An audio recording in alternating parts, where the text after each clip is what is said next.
Spring is here and the weather is finally starting to warm up. And of course, this is also the time when we might be rebooting our health goals. Well, Dr. Ian Smith is here to help us jumpstart with his latest book, Plant Power. Welcome back to Live in the D. It's so good to see you in real life. Yes, not on Zoom, in person. Yes. Good to see you and Jason. It's awesome. Yeah, so let's talk about the book, because the premise of your latest book is about being plant-based, but still eating the meat and dairy and fish that we all love. So how does this work?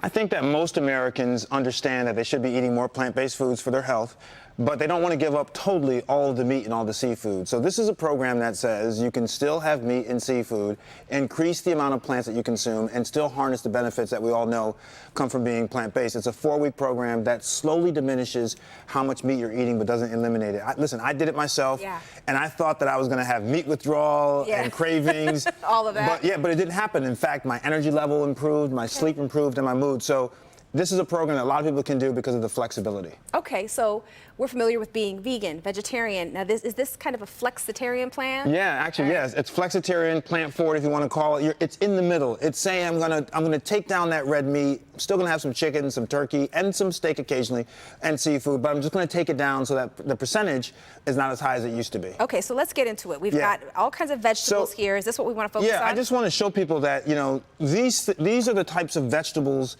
and fruits that are important. You want color. Color is full of antioxidants. You also want lots of fiber. Americans don't eat enough fiber. It's very important for our gastrointestinal systems to do that. This is soup here, which is awesome. So in this program, and by the way, people have lost a lot of weight in this program. We have a Facebook group that's called Plant Power. Nice. And people should join that group. The average weight loss in 4 weeks is 10 to 12 pounds just by flipping and changing what they're eating. And so salads, of course, are a great way to start. Very convenient, easy to find a salad almost anywhere, even fast food chains. You just want to add other things to your salad. So you get your leaves and then add some of the other fruits and some of the vegetables that we have earlier. All right. And then I wanted to show you that it's a 4-week plan, and we start off eating like this. So you're going to have chicken, you'll have some salad, you may have some brown rice. This is how people typically eat right now, 70% animal-based.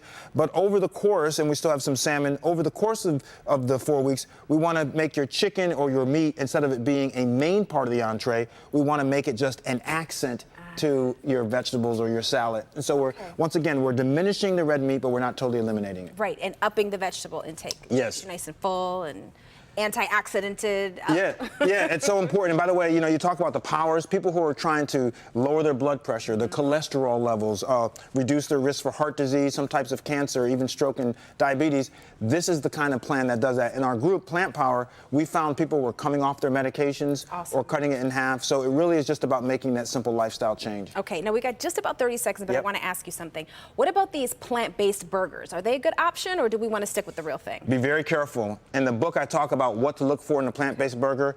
Don't want them highly processed. Watch the sodium, watch the oil that's being used, also watch the calories. Sometimes regular beef is actually healthier than some of these plant-based alternatives, so just buyer beware. All right, Dr. Ian Smith back in studio. It's so good to have you, and thank you for sharing more health inspiration with all of us. Thank you, good to see you.